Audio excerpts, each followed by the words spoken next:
নমস্কার, আমি আনন্দ শাস্ত্রী এবং আপনারা দেখছেন অ্যাস্ট্রো টিপস। প্রত্যেকবারের মতো আজকেও একটি জ্যোতিষের অত্যন্ত গুরুত্বপূর্ণ অনুষ্ঠান নিয়ে চলে এসেছি এবং আশা করছি আজকের অনুষ্ঠানটি আপনাদের জ্যোতিষ শিখতে অনেকটা সুবিধা করবে।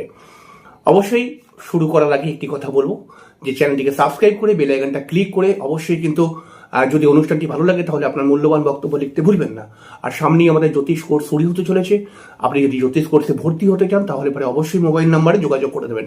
হ্যাঁ, আপনি যদি নিজের জন্মছক আমাকে দিয়ে বিচার করাতে চান বা বিবাহের জন্য জটক বিচার করাতে চান তাহলে পারে কিন্তু অবশ্যই বা জটক বিচার করতে চান অথবা কোনো গ্রহ প্রতিকার করতে চান, কোনো তন্ত্র প্রতিকার করতে চান, তাহলে আমাকে দিয়ে যদি করাতে চান তাহলে পারে কিন্তু অবশ্যই আমার মোবাইল নাম্বারে যোগাযোগ করে নেবেন এবং আমি আপনাকে সর্বতোভাবে সাহায্য করব যাতে আপনি নিজের সমস্যা থেকে বেরিয়ে আসতে পারেন।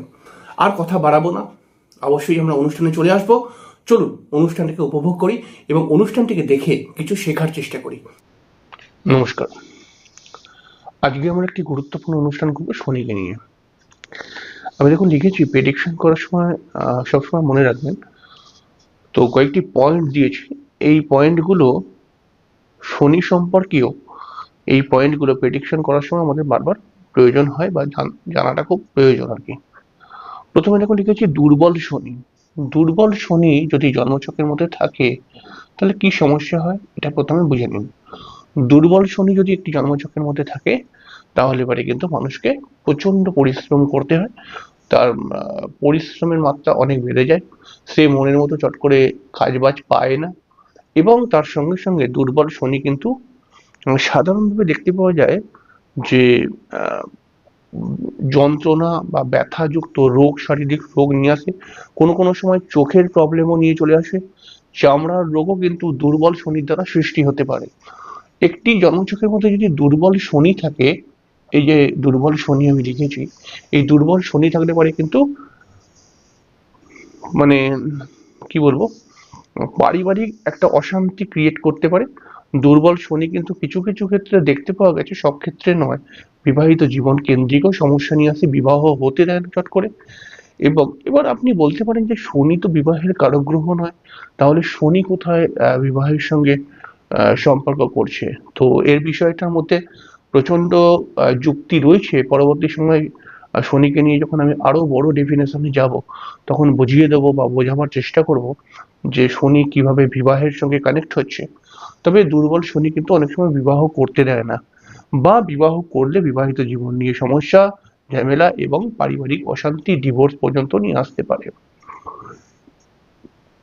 একটি জন্মছকের মধ্যে যদি আমরা দুর্বল শনিকে দেখতে পাই তাহলে পরে কিন্তু আমরা বলতেই পারি যে সেই জন্মছকটা অনেকটা কমজোর হয়ে পড়ে। কারণ একটি জন্মছকের গ্রোথ, যেটা একটি জন্মছকের মধ্যে যেটা ডেভেলপমেন্টের জায়গা, সেটা হচ্ছে প্রত্যেকটি মানুষের ক্ষেত্রে কর্ম। অর্থাৎ তার কর্মটা যদি ঠিকঠাকভাবে চলে তাহলে পরে সে অনেকগুলো তার প্ল্যানিংকে সাকসেস করতে পারে। কিন্তু শনি যদি তার জন্মছকের মধ্যে দুর্বল হয়ে পড়ে তখন কিন্তু কর্মের স্যাটিসফ্যাকশন আসে না এবং একাধিক কর্ম পরিবর্তন হয়। কয়েকটি জন্মছকের মধ্যে দেখতে পাওয়া গেছে দুর্বল শনি থাকা সত্ত্বেও তারা কিন্তু উন্নতি করেছে। এটা কিন্তু 92 থেকে 93% লোকেরই যদি দুর্বল শনি থাকে তাহলে তার ক্ষেত্রে উন্নতির ক্ষেত্রে বাধা ক্রিয়েট করবে। এবার আপনাকে বুঝতে হবে দুর্বল শনি কি করে হয়।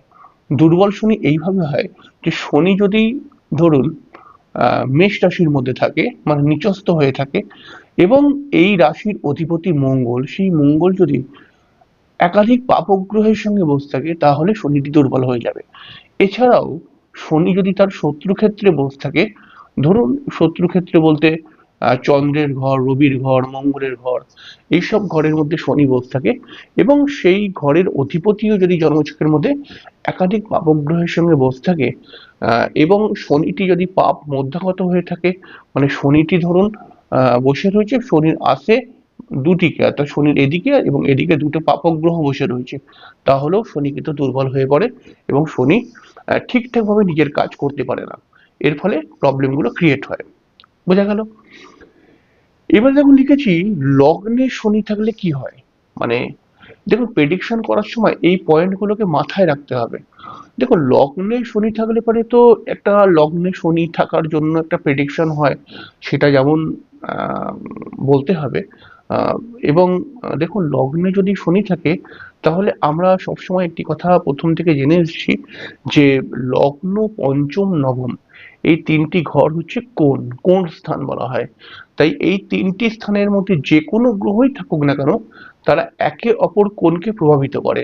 তাহলে লগ্ন একটি কোণ স্থান, তাহলে লগ্নের মধ্যে যদি শনি থাকে তাহলে অটোমেটিক্যালি পঞ্চম এবং নবম স্থানের মধ্যে কিন্তু তার দৃষ্টি পড়বে। এর ফলে মানে দৃষ্টি পড়বে না, প্রভাব পড়বে। এর ফলে মানে দেখুন, দৃষ্টি নেই কিন্তু প্রভাব তো পড়বেই। এবার পঞ্চম ঘরের মধ্যে প্রভাব পড়লে পারে এডুকেশনের ক্ষেত্রে প্রবলেম আসতে পারে, প্রেমের ক্ষেত্রে বাধা, প্রেমের মধ্যে বন্ডিং প্রবলেম, এবং প্রতিভার বিকাশ হচ্ছে না। মানুষটি কিন্তু প্রচুর বুদ্ধিমান হবে কিন্তু তার প্রতিভার বিকাশ করতে পারছে না। এবং লগ্নে শনি কিন্তু অনেক সময় ভাগ্য উন্নতির ক্ষেত্রে বাধাপ্রাপ্ত করিয়ে দেয়, এবং পিতার সঙ্গে বন্ডিং প্রবলেম বা পিতার স্বাস্থ্যহানি, এমনকি পিতার মৃত্যুও পর্যন্ত করিয়ে দেয় কিন্তু কিছু কিছু ক্ষেত্রে। এবার দেখো, লগ্নে যদি শনি থাকে তাহলে অটোমেটিক্যালি শনির দৃষ্টি দশম স্থানে পড়বে। তাহলে জাতকের কিন্তু কর্ম সংক্রান্ত সমস্যা প্রায় সারা জীবন ধরেই কম বেশি চলে। এই ক্ষেত্রে কিন্তু শনিকে আহ রেমিডি করতে মানে শনির শান্তি বিধি করতে হবে, বা শনির জন্য কিন্তু এই যে প্রবলেমটা তৈরি হচ্ছে তার জন্য জন্মছক থেকে সঠিক রেমিডি বা সঠিক প্রতিকার করলে তবে ব্যাপারটা কিন্তু কন্ট্রোলে আসে। আচ্ছা, এবার দেখুন বক্রী শনি। বক্রী শনি কিন্তু খুব ইন্টারেস্টিং। জন্মছকের মধ্যে যেখানেই বক্রী শনি থাকুক না কেন, যেই ভাবে থাকবে, তো সেই ভাব সংক্রান্ত প্রবলেম তো দেবে, এবং শনি যেই ভাবের অধিপতি হবে সেই ভাব সংক্রান্ত সমস্যা আনবে। ব্যাপারটাকে বুঝুন, শনি যদি ফোর্থ হাউসে বসে থাকে তাহলে ফোর্থ হাউসেরও সমস্যা দেবে। আবার শনি যদি মনে করা যাক যে, ধরুন এটা লগ্ন, তাহলে শনি ফোর্থ হাউসে বসে রয়েছে রেট্রোগেট হয়ে, তাহলে চতুর্থ ঘরেরও সমস্যা দেবে। আবার মনে করা যাক শনি হচ্ছে নিজে একাদশ ঘরের অধিপতি বা দশম ঘরের অধিপতি, তাহলে দশম ঘরেরও প্রবলেম দেবে। এরকম ব্যাপারটা কিন্তু খেয়াল রাখতে হবে। বক্রী শনি যদি হয়ে যায় তাহলে পরে কিন্তু অবশ্যই একজন মানুষের মধ্যে প্রচুর বুদ্ধি তো চলে আসবে, প্রচুর বুদ্ধি চলে আসবে, প্রচুর প্রচুর কাজ করার প্রচেষ্টা চলে আসবে, কিন্তু দুঃখের বিষয় তা সে চট করে কাজ পাবে না, বা বুদ্ধি খাটিয়ে যদি কাজ করতে যায় তাহলে পরে কাজের মধ্যে বিভিন্ন সমস্যা চলে আসে, যখন যেটা আহ, চাইবে তখন সেটা কিন্তু পাবে না। কোনো না কোনো এতে কিন্তু বিভিন্ন কাজ আটকে যায় বক্রী শনি থাকলে পারে। এবং বক্রী শনি পারে শনি কিন্তু 45 বছরের পরে কিন্তু শারীরিক সমস্যা দিতে শুরু করে দেয়। আচ্ছা দেখুন, এবারে লিখেছি শনি চন্দ্রের যোগ। দেখুন, আমি তো এক কথা দু কথার মধ্যেই বলে দিচ্ছি, বিষয়গুলো কিন্তু অনেক বড় বড় বিষয়। শনি চন্দ্রের যোগ কিন্তু ডিপ্রেশনের যোগ হয়। তো শনি চন্দ্র যদি কারোর জন্মছকের মধ্যে একসঙ্গে বসে থাকে তাহলে পরে কিন্তু তার কোনো না কোনো বিষয় নিয়ে মানসিক টেনশন, মানসিক চিন্তা এগুলো থাকবেই থাকবে। শনি চন্দ্র একসঙ্গে থাকলে পারে সাধারণভাবে দেখতে পাওয়া যায় তার পারিবারিক সমস্যা এবং সন্তানকে নিয়ে প্রবলেম, সন্তানকে নিয়ে চিন্তা এগুলো কিন্তু বৃদ্ধি করে। শনি চন্দ্র যদি একসঙ্গে থাকে তাহলে ছোট ছোট বাচ্চা ছেলে মেয়েদের ক্ষেত্রে এডুকেশনের প্রবলেম নিয়ে আসে, এবং মোবাইল ঘাঁটা, পড়াশোনা না করে একটু বেশি ঘোরাফেরা করা বাইরে, এরকম কিছু কিছু ক্ষেত্রে প্রবলেম দেখতেও পাওয়া যায়। শনি চন্দ্র যদি একসঙ্গে থাকে তাহলে মায়ের স্বাস্থ্যহানি অনেক সময় করিয়ে দেয়। ভালো শনি যদি থাকে জন্মছকের মধ্যে, তো ভালো শনি কি করে হয়? যদি শনি এই কুম্ভ রাশির ঘরটার মধ্যে থাকে, শনি যদি মানে মকর রাশির ঘরের মধ্যে থাকে, দেখুন মকর রাশির ঘরের মধ্যে শনি কিন্তু সব থেকে ভালো ফল দেয়, কারণ হচ্ছে এটা দশম স্থান, মহারাশির দশম স্থান, আর শনি হচ্ছে দশম স্থানেরই অধিপতি, মানে কারক গ্রহ, অধিপতি নয় কারক গ্রহ। তাহলে এই ঘরটার মধ্যে সব থেকে শনি ভালো। তাহলে এবং শনি যদি উচ্চস্থ হয়ে থাকে, কিন্তু উচ্চস্থ হয়ে থাকলে পারে কিন্তু ঠিক দেখুন, উচ্চস্থ সবসময় একটা কথা মাথায় রাখবেন, উচ্চস্থ হয় গ্রহরা তার নিজের ঘরে নয় কিন্তু, বিভিন্ন গ্রহরা উচ্চস্থ হয় অন্যের ঘরে গিয়ে, মানে অন্য গ্রহের ঘরে গিয়ে। তাই এক্ষেত্রে একটি কথা মাথায় রাখতে হবে, উচ্চস্থ গ্রহদেরকে উচ্চস্থের ফল বা উচ্চস্থের ভালো ফলটা তখন পেতে পারে যখন ওই গ্রহটাকে কোনো অশুভ গ্রহ দেখবে না, তখন কিন্তু উচ্চস্থের ফলটা খুব ভালোভাবে পাওয়া যায়। ও যদি কোনো গ্রহ উচ্চস্থ হয়ে যায় এবং তাকে একটি অশুভ গ্রহ দেখছে তাহলে পারে কিন্তু উচ্চস্থের ফল পেতে একটু দেরি হয়ে যায়। তো শনি যদি উচ্চ মানে দেখো লিখেছে ওই ভালো শনি, ভালো শনি মানে উচ্চস্থ শনি বা নিজের ঘরের মধ্যে শনি বসে রয়েছে, বৃষর ঘরের মধ্যে শনি বসে রয়েছে, তুলার ঘরের মধ্যে শনি বসে রয়েছে, এগুলো কিন্তু ভালো শনি।